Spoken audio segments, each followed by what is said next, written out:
So the day's finally here. Andor has finally arrived. We watched the first 3 episodes, and this is going to be the review. This is Coach from Echo Base Network. We are glad that you are here. We cover all Star Wars all the time. You're getting my perspective here, and you'll probably get Nick's later, my partner here at the channel.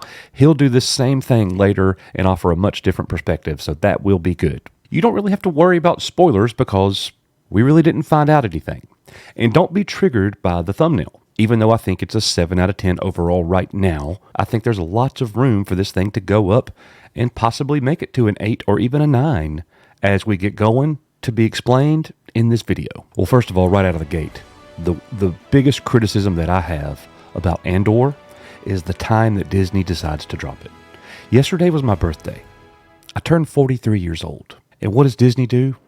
They punish me by releasing 3 episodes at 2 o'clock in the morning. I mean, it's 2 o'clock in the morning in Central Time. I live in Alabama. Give me a break, folks.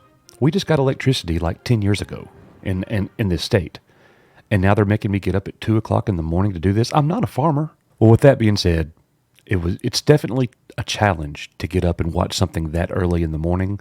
But I had Nick. We live streamed for 5 hours before that, talking about Andor and all that stuff. So finally at 2:01 a.m., we're able to dive in. So right off the bat, one thing that I really do like about Andor, we're seeing different settings. We're seeing different locations or locales. And I really enjoy the cyberpunk type setting, the Blade Runner type setting.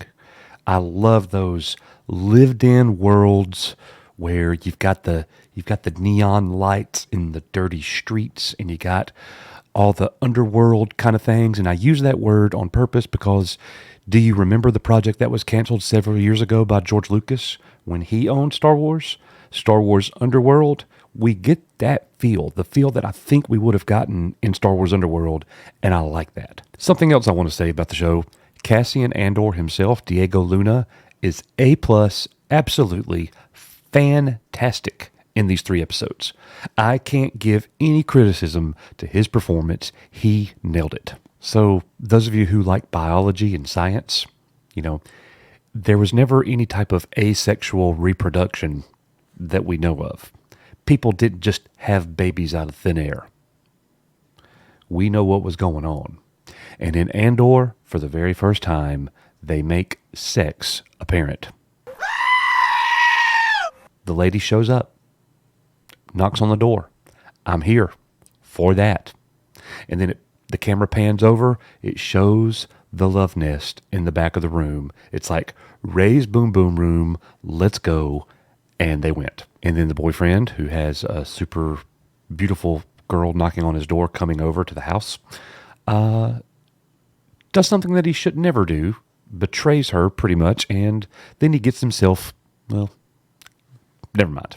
I really like the opening scene where these guys were kind of bullying Cassian Andor, and then what happened. I'm not going to get into the actual spoilers of it all. You will see it if you haven't watched it already, but Cassian Andor is definitely basically an anti-hero in the beginning. He has to do something that most heroes would probably avoid. And he crossed a line, but he felt it necessary. And I really liked it. I think it was really good development for his character.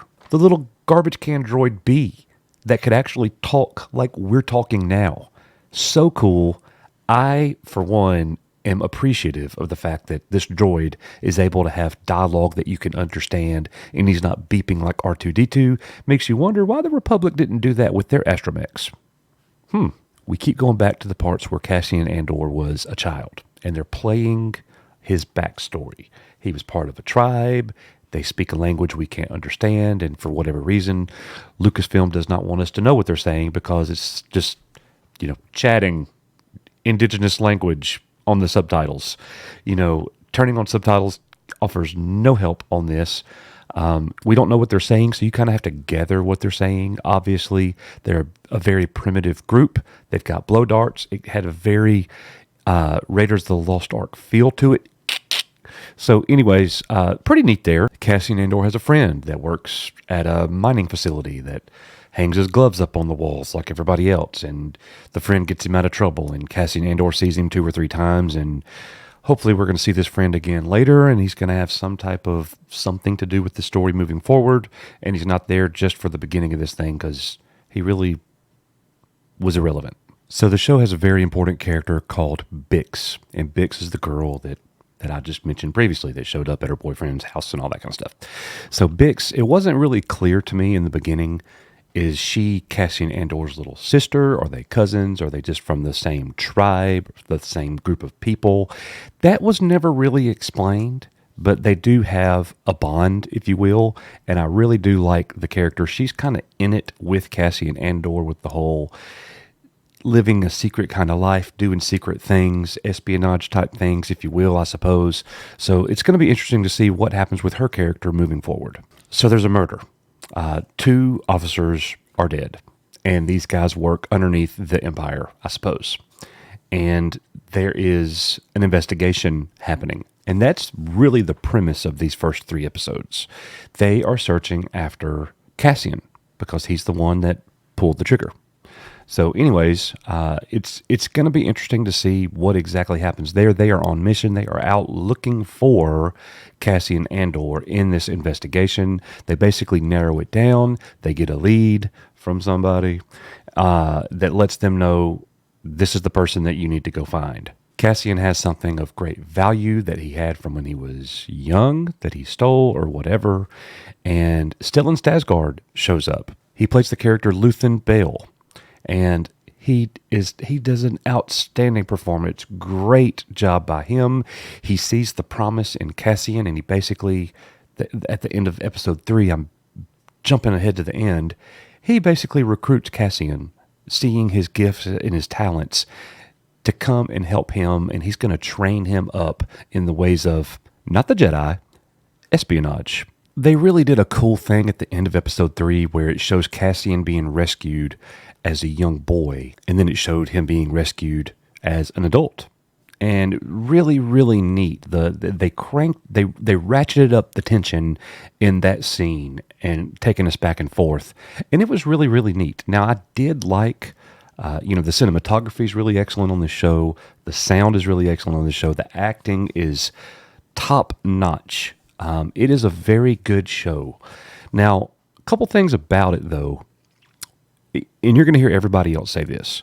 First of all, the first 2 episodes are extremely slow-paced, and I'm okay with that. I'm okay with that as long as we get a payoff.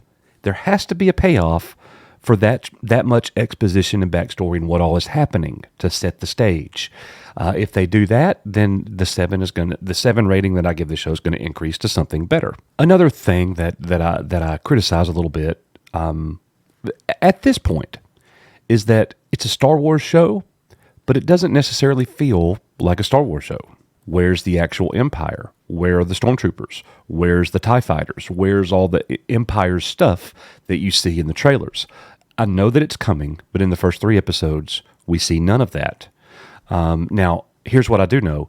Episode 4, we're going to get TIE fighters. And we know that thanks to our Access Media friends who let us know all that. So, and they said on the front end, all of the Access Media people that did a review, they said the first 2 episodes are very slow and a very slow burn. And then boom, episodes 3 and 4, big payoff. Well, I didn't see quite the big payoff in episode 3 until the second half of it.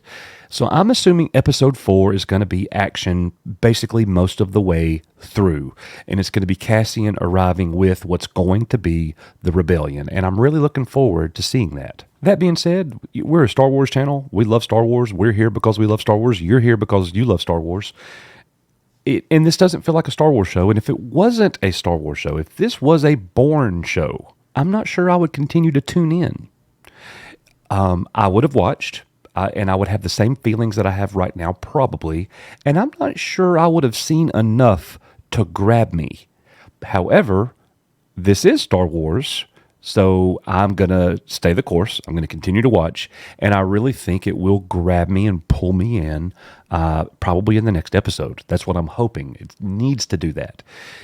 You got a series that's going to be 24 episodes long, and it's going to finish with the movie that we've already seen. So you got plenty of time to lay this framework. You got plenty of time to lay this foundation. We got 3 episodes done of the 24. So that is 1/8. That's 12.5%. We're 12% done with the show now already. On opening night, it's already 12% over. Round that up to 13 if you want to. But the good news from here is 1 episode a week. I'm digging that. Give us a little bit at a time. Keep us involved. And I think this show is going to be a win for Star Wars. Here's what it didn't have. No lizards up the nose.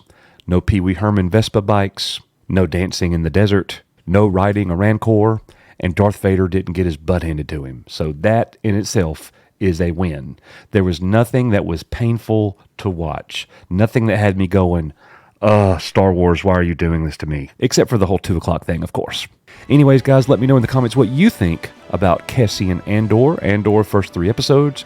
We'll be back to review episode 4 next week. We'll be watching it live over on our Discord channel where you could join us if you were a Grandmaster or Jedi Master channel member. And you could also watch it in post-production over on our Patreon. So anyways, guys, thank you so much for being here. We are, you are, Echo Base Network. May the Force be with you, and we'll see you guys on the next one.